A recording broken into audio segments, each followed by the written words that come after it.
আসসালামু আলাইকুম সুপ্রিয় শিক্ষার্থী বন্ধুরা, ব্যবকলন একাডেমিতে তোমাদেরকে স্বাগত। আজ আমরা দেখব এসএসসি 2021 পরীক্ষার্থীদের প্রথম সপ্তাহের অর্থনীতি অ্যাসাইনমেন্ট। চলে আসো আমরা দেখে নেই আমাদের প্রশ্নে কি বলেছে। আমাদের প্রশ্নে বলেছে, বাংলাদেশের অর্থব্যবস্থায় ব্যক্তিগত ও সরকারি উদ্যোগ সম্মিলিতভাবে কাজ করে। উক্তিটিতে নির্দেশিত অর্থব্যবস্থার বৈশিষ্ট্য উল্লেখপূর্বক বিভিন্ন অর্থব্যবস্থার তুলনামূলক সুবিধা ও অসুবিধা মূল্যায়ন। শিক্ষণফলে বলেছে বিভিন্ন অর্থনৈতিক ব্যবস্থার পরিচয় বর্ণনা করতে পারবে, বিভিন্ন অর্থনৈতিক ব্যবস্থার তুলনামূলক সুবিধা অসুবিধা মূল্যায়ন করতে পারবে। নির্দেশনায় বলেছে বিভিন্ন অর্থনৈতিক ব্যবস্থার ধারণা, মিশ্র অর্থব্যবস্থার বৈশিষ্ট্য, বিভিন্ন অর্থব্যবস্থার তুলনামূলক সুবিধা ও অসুবিধা মূল্যায়ন, কোনো অর্থনৈতিক ব্যবস্থাটি ভালো তার সপক্ষে যুক্তি। চলে আসো উত্তরটি দেখে নিই। বাংলাদেশের অর্থব্যবস্থায় ব্যক্তিগত ও সরকারি উদ্যোগ সম্মিলিতভাবে কাজ করে। বিভিন্ন অর্থনৈতিক ব্যবস্থা। অর্থনৈতিক ব্যবস্থাকে প্রধানত 4 ভাগে ভাগ করা হয়েছে। 1. ধনতান্ত্রিক অর্থব্যবস্থা। 2. সমাজতান্ত্রিক অর্থনীতি বা নির্দেশমূলক অর্থনীতি। 3. মিশ্র অর্থনৈতিক ব্যবস্থা। 4. ইসলামী অর্থনৈতিক ব্যবস্থা। 1. ধনতান্ত্রিক অর্থব্যবস্থা।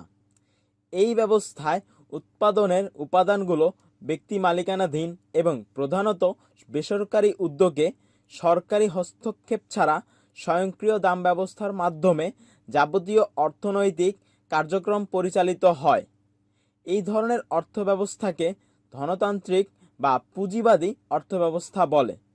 অষ্টাদশ শতাব্দীর শেষভাগে ফরাসি বিপ্লবের মধ্য দিয়ে সমগ্র ইউরোপে ধনতান্ত্রিক অর্থনীতির সূত্রপাত ঘটে। ক্লাসিক্যাল অর্থনীতিবিদ অ্যাডাম স্মিথ ও তার অনুসারীগণ এই ব্যবস্থা সমর্থন করেন। 2. সমাজতান্ত্রিক অর্থনীতি বা নির্দেশমূলক অর্থনীতি। সমাজতান্ত্রিক অর্থনীতিতে সমাজের অধিকাংশ সম্পদ ও উৎপাদনের উপাদানের উপর রাষ্ট্রের বা সমাজের মালিকানা প্রতিষ্ঠিত থাকে।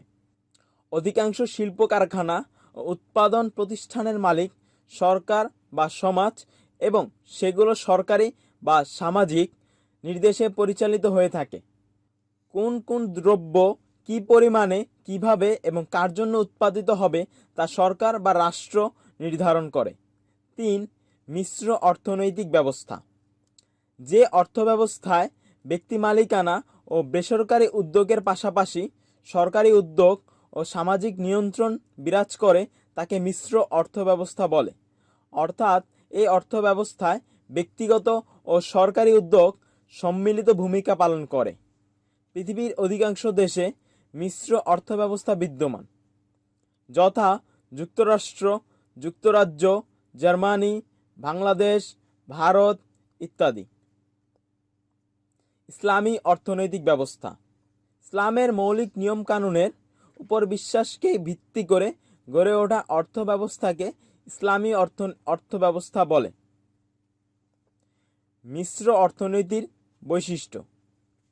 বিশ্বের বিভিন্ন দেশে মিশ্র অর্থনীতির বৈশিষ্ট্য আলাদা হয়ে থাকে। সাধারণত মিশ্র অর্থনীতির নিম্নলিখিত বৈশিষ্ট্যগুলো লক্ষ্য করা যায়। 1. সম্পদের ব্যক্তিগত, সমবায় ও সরকারি মালিকানা। মিশ্র অর্থব্যবস্থায় ব্যক্তি তার স্থাবর ও অস্থাবর সম্পত্তি অবাধে ভোগ করতে পারে ও ক্রয় বিক্রয় করতে পারে। পাশাপাশি গণদ্রব্য, মহাসড়ক ও সেবা, স্বাস্থ্যসেবা উৎপাদনকারী প্রতিষ্ঠানসমূহ প্রধানত সরকার পরিচালনা করে।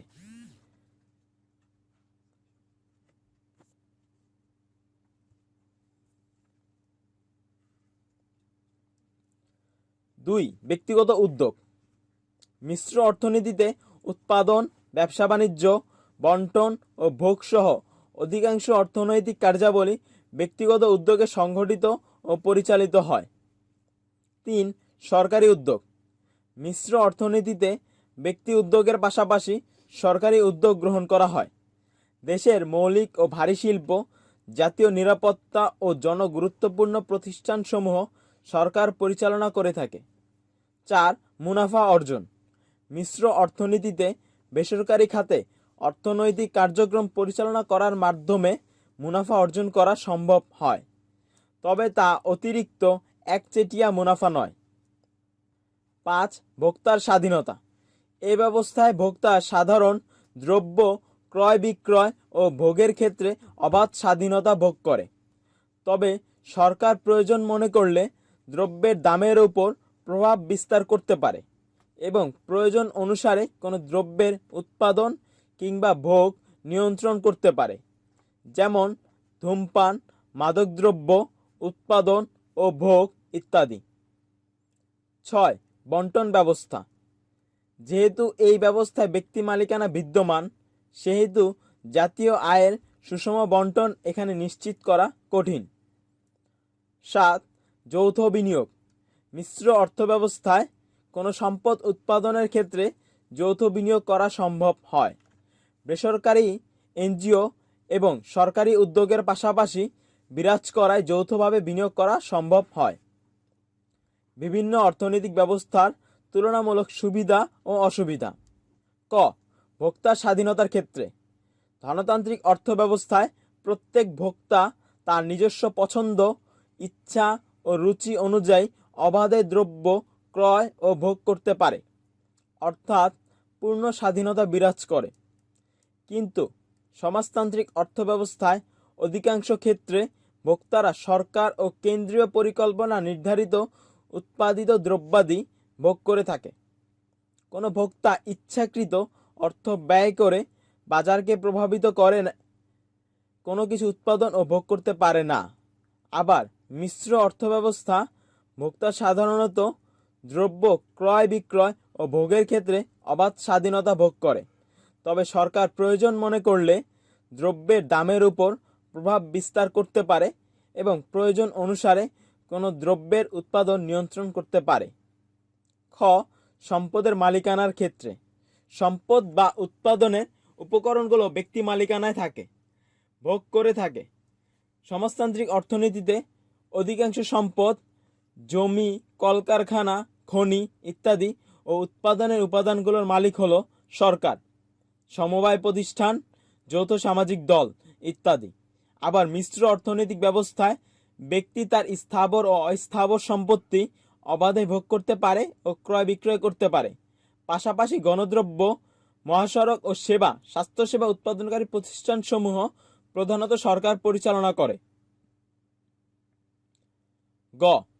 প্রতিযোগিতার ক্ষেত্রে সমাজতান্ত্রিক অর্থব্যবস্থায় অভাব রয়েছে, কারণ অধিকাংশ ক্ষেত্রে সরকারি উদ্যোগে উৎপাদন পরিচালিত হয়, সেখানে বহু সংখ্যক বেসরকারি উদ্যোক্তার অবাধ প্রতিযোগিতা থাকে। কিন্তু ধনতান্ত্রিক অর্থব্যবস্থায় দ্রব্য ও সেবা উৎপাদনে প্রথমে অনেক ফার্ম অবাধে প্রতিযোগিতা করে, ফলে তখন দ্রব্যের দাম কম থাকে এবং নতুন নতুন আবিষ্কার সম্ভব হয়। ঘ. মুনাফা অর্জনের ক্ষেত্রে ধনতান্ত্রিক অর্থব্যবস্থায় উৎপাদক সর্বোচ্চ মুনাফা অর্জনের জন্য উৎপাদন করে। মিশ্র কার্যক্রম পরিচালনা করার মাধ্যমে মুনাফা অর্জন করা সম্ভব হয়, তবে তা অতিরিক্ত একচেটিয়া মুনাফা নয়। আর সমাজতান্ত্রিক অর্থব্যবস্থায় উৎপাদন করা হয় সকল জনগণের মঙ্গলের কথা চিন্তা করে। দাম ব্যবস্থা। অর্থব্যবস্থায় সরকার বা অন্য কোনো একক পক্ষ দাম নির্ধারণ ও নিয়ন্ত্রণ করতে পারে না। বাজারে অসংখ্য ক্রেতা বিক্রেতার চাহিদা ও যোগানের পারস্পরিক ক্রিয়া প্রতিক্রিয়ার মাধ্যমে স্বয়ংক্রিয়ভাবে দাম নির্ধারিত হয়। যে অর্থনৈতিক ব্যবস্থাটি ভালো তার সপক্ষে যুক্তি উপস্থাপন করা হলো। মিশ্র অর্থনৈতিক ব্যবস্থা হচ্ছে সর্বাপেক্ষা উৎকৃষ্ট অর্থব্যবস্থা, কারণ এই অর্থব্যবস্থায় ব্যক্তি মালিকানা ও বেসরকারি উদ্যোগের পাশাপাশি সরকারি উদ্যোগের মাধ্যমে সম্মিলিতভাবে উৎপাদন কার্যক্রম সম্পন্ন করা হয়। বিশ্বে কোথাও বিশুদ্ধ ধনতন্ত্র বা বিশুদ্ধ সমাজতন্ত্র নেই, তাই অনেকে মিশ্র অর্থব্যবস্থাকে একটি উন্নত অর্থব্যবস্থা বলে মনে করেন। বিশ্বের অধিকাংশ দেশে মিশ্র অর্থব্যবস্থা বিদ্যমান রয়েছে। উপসংহার: মিশ্র অর্থনীতি মূলত ধনতান্ত্রিক অর্থনীতি ও সমাজতান্ত্রিক অর্থনীতির সংমিশ্রণ। এই অর্থনীতিতে ধনতান্ত্রিক ও সমাজতান্ত্রিক উভয় অর্থনীতির কিছু বৈশিষ্ট্য রয়েছে। ধনতান্ত্রিক অর্থনীতি বা সমাজতান্ত্রিক অর্থনীতি যে অর্থনীতির কথাই বলি না কেন, কোনো অর্থনীতি ত্রুটিমুক্ত নয়। তাই অনেক দেশই অর্থনৈতিক সমস্যা সমাধানে মিশ্র অর্থনৈতিক ব্যবস্থা গ্রহণ করে থাকে। মিশ্র অর্থনীতিতে বেসরকারি খাতের উপর কতগুলো কাজ ছেড়ে দেওয়া হয়, আবার অনেক খাতের উপর সরকারি নিয়ন্ত্রণ বজায় রাখা হয়। যেহেতু বাংলাদেশের অর্থব্যবস্থায় মিশ্র অর্থব্যবস্থার বিভিন্ন বৈশিষ্ট্য পরিলক্ষিত হচ্ছে, সুতরাং বলা যায় বাংলাদেশে মিশ্র অর্থনীতি বিরাজমান এবং বাংলাদেশের অর্থব্যবস্থায় ব্যক্তিগত ও সরকারি উদ্যোগ সম্মিলিতভাবে কাজ করে। এই ছিল আমাদের আজকের এসএসসি 2021 পরীক্ষার্থীদের অর্থনীতি অ্যাসাইনমেন্ট। যারা আমাদের চ্যানেলে নতুন তারা অবশ্যই আমাদের চ্যানেলটি সাবস্ক্রাইব করে বেল আইকন বাটনটি অন করে দাও। ধন্যবাদ সবাইকে।